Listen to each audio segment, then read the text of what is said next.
এই প্রচণ্ড গরমে আমাদের সবারই কিন্তু মন চায় সব সময় ঠান্ডা কিছু খেতে। তাই আজকে নিয়ে এসেছি একদম নতুন রকমের ডেজার্ট রেসিপি, যেটা এক টুকরো খেলেই মন প্রাণ সব ঠান্ডা হয়ে যাবে। বিশেষ করে বাচ্চারা তো প্রতিদিন আইসক্রিমের বায়না করে, তাদের জন্য ঘরোয়া উপকরণে আমরা এই ডেজার্টটা একবার বানিয়ে দেখতে পারি। তারা কিন্তু খুব মজা করে খাবে, আইসক্রিমের কথা তো ভুলেই যাবে। খুব সহজেই ঘরোয়া কিছু উপকরণে আজকের এই ডেজার্ট আমি বানিয়ে নিয়েছি আর আপনাদের কাছেও শেয়ার করে দিয়েছি একেবারে তুলোর মতো কিভাবে এই ডেজার্টটা আমি বানাই। চলুন না একবার দেখা যাক। হ্যালো ভিউয়ার্স, আসসালামু আলাইকুম। Welcome to my channel Zarin's blog and cooking channel. Viewers, সবাই কেমন আছেন? আশা করছি অনেক অনেক ভালো আছেন। আমি জারিন্স আবারও চলে এসেছি নতুন আরও একটি রেসিপি নিয়ে। চলুন না দেখা যাক আজকে আমি এই ডেজার্টটা কিভাবে বানাই। তো প্রথমে আমি কিন্তু এখানে ফ্রাই প্যানটা বসিয়ে দিয়েছি, তারপর কিন্তু এখানে আমি পরিমাণ মতো চিনি দিয়ে দিচ্ছি। আজকের এই ডেজার্টে আমার লাগবে কিন্তু ক্যারামেল, আর আমরা কিন্তু সবাই পারি ক্যারামেল তৈরি করতে। এখানে কিন্তু আমি কোনো ধরনের পানি ইউজ করব না। আর এটা কিন্তু আমি স্ট্যাটারের সাহায্যে খুব তাড়াতাড়ি করে এটাকে ভাজা দিব, যাতে এটা পুড়ে না যায়। আর অবশ্যই চুলাটা লো ফ্লেমেই রাখতে হবে। তো এই তো আমি কিন্তু এই যে রেসিপিটা তৈরি করার জন্য প্রথমে ক্যারামেলটা তৈরি করে নিচ্ছি। তো এখানে আমি যে মোল্ডটা ব্যবহার করব সেটা হচ্ছে চারকোনা মোল্ড। আপনারা চাইলে গোল শেডেরও মোল্ড নিতে পারেন, কোনো সমস্যা নাই। তো আমি একটা কেকের মোল্ড নিয়ে নিয়েছি এবং এখানে কিন্তু ওই যে ক্যারামেলটা সেটাই এখানে নিয়ে কিন্তু চারকোনাটা ভরে দিয়েছি। এখন চলুন দ্বিতীয় স্টেপে আমি নিয়ে নেব 4 চামচ পরিমাণ এখানে কাস্টার্ড পাউডার। আর অবশ্যই এটা কালার চেঞ্জ করতে কাস্টার্ড পাউডারের আমাদের কিন্তু প্রয়োজন আছে, এটাকে সুন্দর একটা কালার ধরাতে। যাই হোক, চার চামচ নিয়ে নিয়েছি। আর এখন আমি দিয়ে দিব লিকুইড দুধ আধা কাপ। তো আমি কিন্তু পাতলা আকারেই রাখবো, বেশি কিন্তু ঘনত্ব বজায় রাখবো না, আমি পাতলা আকারে কিন্তু করব। তো এই তো আমি কিন্তু এটাকে ভালো করে মিক্সড করে নিচ্ছি। আর অবশ্যই কাস্টার্ড পাউডারটা যদি দিতে চান না তাহলে কোনো সমস্যা নাই, কিন্তু কাস্টার্ড পাউডারটা দিলে কালারটা কিন্তু সুন্দর হবে। যেহেতু এটা সুজির পুডিং, সেহেতু এটা একেবারে সাদা হয়ে থাকবে, তো কাস্টার্ড পাউডারটা দিলে কিন্তু কালারটা জাস্ট ওয়াও আসবে। তো এই তো একই পাত্রে কিন্তু আমি আরও একটু পরিমাণ দুধ নিয়ে নিয়েছি। তো এখানে আমি 2 কাপ পরিমাণ দুধ নিয়ে নিয়েছি। 2 কাপ পরিমাণ দুধকে কিন্তু আমি জাল একটুকুও দিব না এখানে, কারণ এটা কিন্তু জালের কোনো প্রয়োজন নেই। মানে এই দুধটা ভারী না হলেও কিন্তু চলবে। পরিমাণ মতো আধা কাপ আমি চিনি দিয়ে দিয়েছি। এবারে সুজি দিয়ে দিব। আর সুজিটা অবশ্যই কিন্তু চিকন হতে হবে। যদি বেশি মোটা হয় তাহলে আপনারা অবশ্যই ব্লেন্ডার করে তারপরে দিবেন। আর এই সুজিটা যতই চিকন হবে এই ডেজার্টের জন্য অনেক অনেক ভালো। তো এই তো আমি কিন্তু ভালো করে এটাকে রান্না করে নিচ্ছি।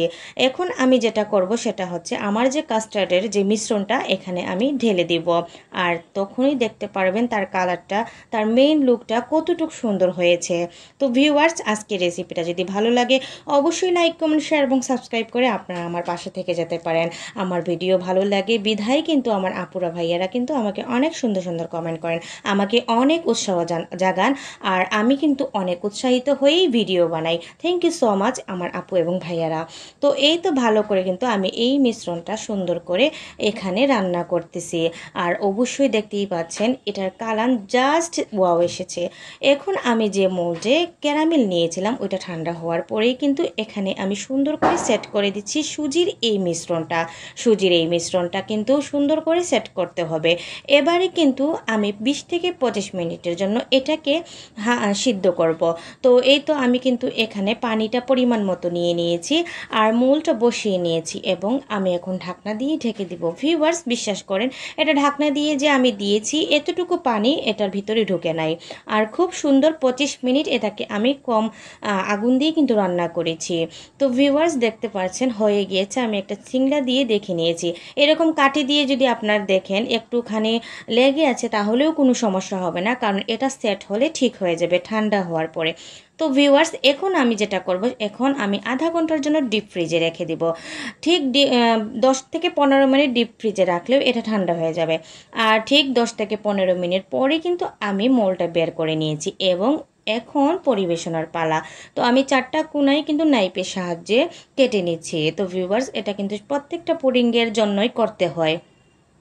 এখন আমি যেটা করব, এখন আমি সুন্দর করে এটাকে একটা প্লেটে নিয়ে নেব। তো এই তো আমি কিন্তু নিয়ে নিয়েছি, আর এটা কিন্তু বেশি একটা সময় ধরে মানে রাখিনি, খুব সুন্দর করে সেট হয়ে গিয়েছে।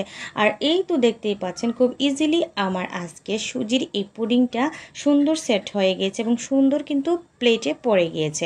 তো ভিউয়ার্স, এই নাইফের সাহায্যে আমি কেটে নিচ্ছি, পরে কিন্তু এই নাইফের সাহায্যে আমি কাটতে পারিনি, পরে আমি স্টিলের নাইফটা এনেছি। তো ভিউয়ার্স, আমার আজকের রেসিপিটা আপনাদের কেমন লেগেছে অবশ্যই আপনাদের মতামত জানাতেই ভুলবেন না। তো এই তো আমি আমার শেড অনুযায়ী কেটে নিচ্ছি, আর এটা চারকোনি আকারে কাটবো। আর চারকোনা আকারে কাটলে কিন্তু এটা অনেক সুন্দর লাগে, সেই বিধায় আমি এই কাজটা করেছি। এটাকে আমি চারকোনা পিস রেখেছি। তো বিশ্বাস করেন ভিউয়ার্স, এটা এতটুক মজা হয়েছে যা বলার বাহিরে। মুখে দেওয়ার স্বাদই কিন্তু অন্যরকম হয়ে গিয়েছে, মানে এতটা এটার ফ্লেভার আমার কাছে অনেক ভালো লেগেছে। তো আমি আমার নাইফের সাহায্য কিন্তু এটাকে অনেক সুন্দর করে কেটে নিয়েছি। এবারে কিন্তু আপনাদের সাথে আমি এটাকে পরিবেশন করে দেখাবো কিভাবে আমি এটাকে খেয়েছি আর কতটুকু সফট হয়। এটা জানি না কতটুকু আপনারা বুঝতে পারতেছেন আর কতটুকু আপনারা বুঝবেন। তো ভিউয়ার্স, এই তো আমার শেড অনুযায়ী আমি কেটে এবং একটার উপরে এভাবে কিন্তু একটা দিয়ে রেখেছি।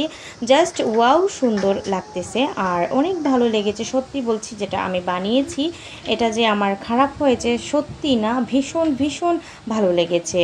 তো ভিউয়ার্স, এই তো আমার আজকের রেসিপি, আর এই তো আমি এখন খেয়ে আপনাদের মাঝে দেখিয়ে দেবো কতটুকু সফটলি আমার আজকের এই রেসিপি হয়েছে।